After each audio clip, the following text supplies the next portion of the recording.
first 155 pages of the immigration bill deal with those hot button issues, amnesty and border security. So no matter where you stand on those issues, you still need to know what's in the rest of the bill. I wish members of Congress agreed with that statement. And as I said, we got bamboozled once in 2010 when they passed this law without reading it. We should not allow them to do this again. Right. We just can't. We should be flooding the phones in the U.S. Capitol, flooding them with phone calls saying, don't vote on a bill you haven't read. I was in Washington last week briefing members of briefing the staff of the U.S. senators. Not one person in the room had read it. Not one. Wow. Is that remarkable? No. No, that's the sad thing, it's not. Okay, so let me just describe a few of the provisions that are of great concern to me. One is the loosening of rules for seeking asylum. The immigration bill substantially weakens controls on asylum seeking. We Americans have nothing to gain by loosening those rules. Ask the people of Boston. Right? The Chechnyan parents of the Boston Marathon bombers were here as asylum seekers. And before that, in 1993, the first World Trade Center bomber was an asylum seeker. And the Pakistani gunman who murdered 2 CIA agents on the street in Virginia, he was an asylum seeker. I can go on and on. Right? Instead of relaxing the rules for seeking asylum, the United States should be considering suspending granting asylum to people from countries that spawn terrorism.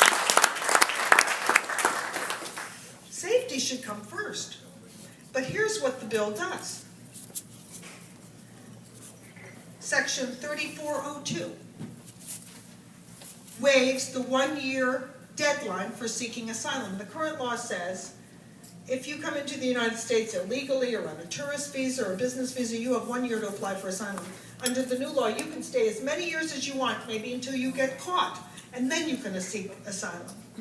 Number 2, it sets up a whole second layer, Section 3502, sets up a whole second layer of appeals, right? So if you're turned down for asylum, you don't have to leave the country, you can appeal and stay a couple more years. And here's the real whopper. Section 3504 empowers the U.S. Attorney General to pay the legal bills of asylum seekers. Current law prohibits that. Right, exactly. Now here's another one that's really troubling. This bill outsources to community organizations the vital job of guiding immigrants through the amnesty process to provisional status, then a green card, then citizenship and voting. So instead of government employees from the Department of Homeland Security helping immigrants assemble their documents, vet their documents, confirm that they were in the country, that they were employed, that they paid whatever their taxes were, whether their family qualifies for entrance into the United States, what waivers they may need. Instead of all that being done by government employees, as it currently is, it's all going to be outsourced to community organizations. Federal funds, millions and millions and hundreds of millions of dollars pouring into these community organizations all around the country, right, to do this job. Now, why would they outsource it? Yes, because community activists can say and do things government employees can't say or do, right? What makes this even more shocking is it's the second time around. This is a repeat of what the Obama health law does. You've probably heard that term, navigator. Hundreds of millions of dollars, billions in total, are being sent to every state to pay for what are called navigators. Community organizations are being funded to enroll people in the health plans. California just got $921 million. Right? Now, why would it be that community organizations should enroll people in the health plans rather than state officials or local officials or members of the Department of Health and Human Services? For the same reason, right? It's a way of taking our dollars, our federal dollars, our taxpayer money, and funding all these left-wing community organizations all over the country. They will become like the local dons in every community. They will be the go-to people. If you need amnesty, if you need a health plan, if you need food stamps, if you need housing, you go to these local community activists. They have all the government money, all the government power, but they don't have to play by the government rules. This will tilt the scales against a two-party system. Republicans will never win another national election if you allow this to happen. I'm telling you, it will be the end. We have to stop it now.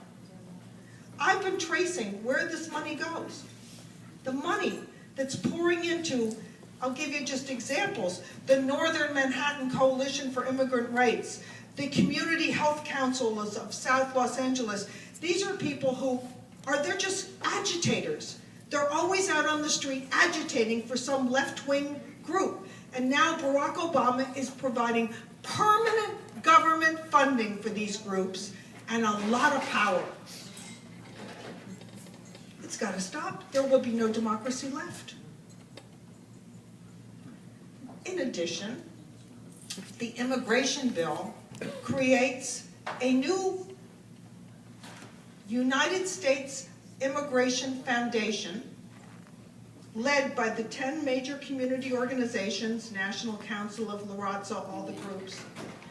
And they will take over a job currently performed by the Office of Immigration within Homeland Security. That job is creating educational materials for immigrants about American history, citizenship, politics. Right now, the Department of Homeland Security creates marvelous texts on American history, what it means to be a voter, maps of the United States, what the Constitution means. All of that is now going to be outsourced so that these left-wing community groups can rewrite American history and the U.S. Constitution with a highly partisan slant. Do you think we ought to let them get away with that? Absolutely not. Absolutely not. It's outrageous. Another section of this bill, this is a real whopper, it labels every provision in the bill an emergency. Now, why would they do that? The last sentence of each section of the bill, it's an emergency.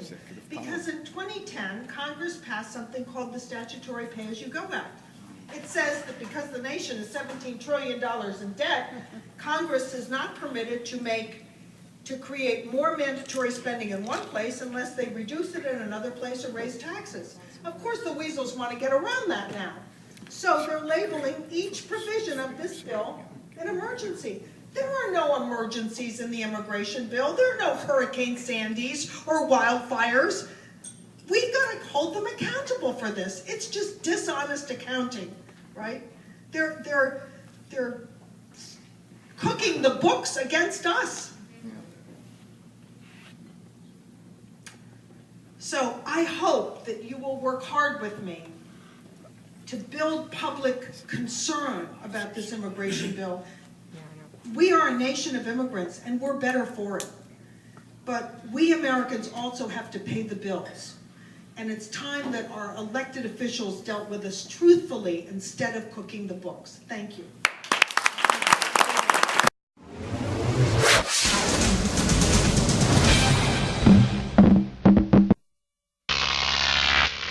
GrokTV.